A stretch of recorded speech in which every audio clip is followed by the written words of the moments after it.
ဒီနေ့ညနေရတော့ခရမ်းကျင်သီးလေးနဲ့ဒညင်းသီးလေးကိုကြော်စားမှာပဲဖြစ်ပါတယ်ရှင်။ဒညင်းသီးလေးတွေရဲ့ငရုတ်သီးစိမ့်လေးရဲ့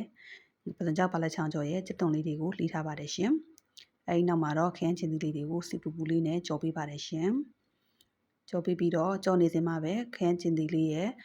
ပစံကြောက်ပါလက်ချောင်းကြော်လေးရဲ့ကြက်သွန်ဖြူနေလေးကိုလုံးပြီးတော့မှုပေးပါတယ်ရှင်။ခရမ်းကျင်သီးလေးတွေကြည်ပြီးတော့ကြက်သွန်လေးတွေကြည်လာအောင်ပသွန်ကြောက်ပါလက်ချောင်းကြောလေးနဲ့သားအစားတာဖြစ်တဲ့အခါကျလို့ရှိရင်ငပိစိမ်းသားလေးကိုထည့်ပြီးတော့မှုပေးပါတယ်ရှင်။အနည်းလေးတွေကြည်ပြီးဆိုလို့ရှိရင်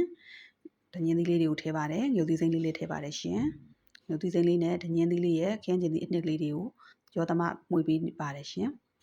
။အဲ့လိုမှုပြီးတဲ့နောက်မှာတော့ရေလေးနည်းနည်းလေးထည့်ပြီးတော့ထပ်မှုပါတယ်ရှင်။